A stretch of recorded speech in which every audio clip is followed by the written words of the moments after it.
kumpeleku. Ariwo, baba emi alama kumpele. Ariwo, emi alama. Welcome to Soro with Iwa as your host. Who are we speaking with today? Omo Awo OgunGbemi. Thank you so much for joining us. I'm just going to be asking you a couple of questions, personal and professional, Yes, ma'am. regarding who you are and basically what you do. Okay. So where are you from? I am from New Orleans, Louisiana, what some people would call the Lower Ninth Ward. Grew up the majority of my time in a place called Kenner, Louisiana. We have been pretty much all over New Orleans, New Orleans East, Jefferson Parish, Metairie. They used to call us gypsies because we moved so much. So yeah, I'm from Louisiana, New Orleans, Louisiana. Yeah, that's where I'm from. That's my home. Okay. And what is your education? Did you go to college? Or? Some of you people are going to laugh at this. I actually was educated at a small place called Roosevelt in New Orleans, and that was the extent of my education. I've been to a couple of college campuses and received a little education, but I did not graduate from any of them. Ashe. So all of your knowledge and your wisdom comes from reading and just having community teachers. Yeah, the street, and I actually, was influenced a lot by a pimp, believe it or not. Name slip back. No, his name was Slim. His name was Slim, and he would take out the time, and he would always give the kids cookie. He owned a record shop. He would take out the time to educate the kids, toward doing positive things, especially the men, because he knew the majority of us did not have fathers. So he would take out his time and he would give us cookies. He would let us play his video games in his shop, and he would talk to us. And our mothers would let him talk, and he would share awesome things that later on I start paying attention to. And he would always tell me, you may not be hearing me now, but you'll hear me later on in life. And he was right. So he played a major part in putting me on a track to seeking out knowledge and understanding. Okay. But yes, I do read. I read a lot. Yeah. Yeah. Yeah. All right. When did you know you wanted to be a Ifa teacher?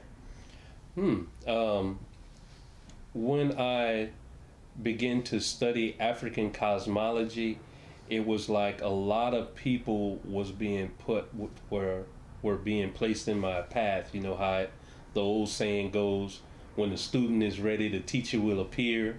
So I came across a lot of positive people that had nothing but good things to say about the Yoruba culture and Ifa. And that piqued my interest, and once I got into it and discovered what divining was, yes, I've been hooked ever since. Gotcha. All right. What made you want to write a book or books? Well, I noticed, along my journey of studying Odus, that they really didn't have too many westernized Odu information. A lot of it was Hispanic. Lucami, Santeria. Shout out to my people. But there was very limited information that was written in English with,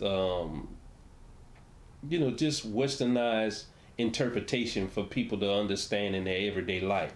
So I took it upon myself to write a book that makes things plain, even for the layman that's learning how to divine and learning Odu and what Ifa is.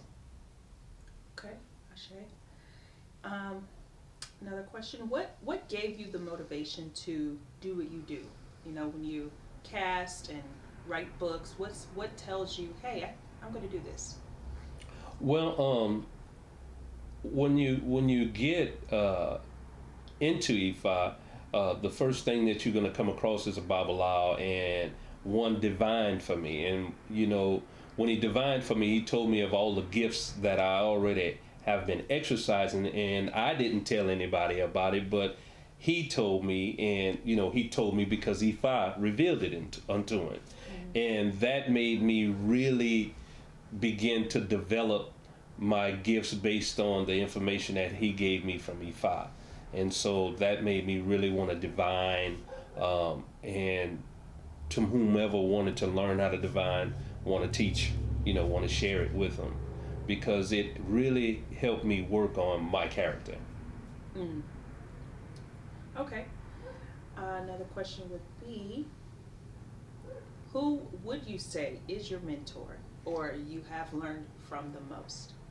My mentor is Chief Ifayomi. The man was full of knowledge. I know a lot of people will have a lot of negative things to say about his character, but for the same amount of negative people that have something negative to say about his character, there's an equal amount of positive people that have something good to say about his character, and I'm one. His knowledge, man, we would sit on his porch and just talk, and he would always say, boy, you really know how to get information up here. I ain't supposed to be giving you until you get initiated. And so, that really grabbed me, because he actually took time out with me. He would call me at 8, 9, and 10 o'clock at night just to talk about Ifa, and I would listen extensively. So he would be at the top of my list. The other one, when it comes down to divining, is Samuel Obanjoku. I hope I'm pronouncing his name correctly. If not, excuse me. And the other one would be Olasoga, which is a friend of mine. And, they have helped and influenced my life in more ways than they will ever know. And another one is Baba Yashipa. These are people, that have been behind the scene educating me on certain things. And, once I learned to ride the bike, been riding it ever since. Okay. So what do you expect to gain from teaching these lessons, or teaching the ways that you divine and venerate? Yes. Yeah, venerate your ancestors and orishas. Well, first of all, I only wanted to teach my family. And then from there, their friends and their associates began to get curious about what I was doing and wanted to know how I knew particular things about them on site. And that sparked their interest. So that made me feel like, well, okay, if I already told me that I was a teacher and that I was going to share, the message, my truth, not a particular house truth, but my house truth. So, there are various of ways of teaching Ifa, and a lot of people exercise their arrogance in telling other people that their way is not right, and I don't agree with that, because your truth is your truth. The way that you were raised in your house is not the same way I was raised in my house. So I have to teach my truth to my family and friends and those who choose to learn what I know. Okay. So, how do you feel about, well, it's not really how you feel, but what was challenging about coming from a Christian mindset into the Ifa realm? Christian mindset? Well, I never really wanted to be in what some people would call a structured religion. Even though I learned that the reason why it became structured is because, like you got Baptist, Pentecostal, et cetera, they have certain methods for their homes, and that is what they give you because that's what works for them. But if it does not work for you, then guess what? You're not home. So you have to continually search with your spirituality until you tap into a place that can feed you where you are, and you can develop from there and grow to where you can feed yourself, and then you can start your own home. And that, that's what brought me away from Christianity, because I also saw Ifa in Christianity, and in African cosmology. The more you study, you'll find out that just about every religion has its base or its steep from Africa, or Cuba line, whatever you want to call it. Everybody is in an uproar about names and things along that nature.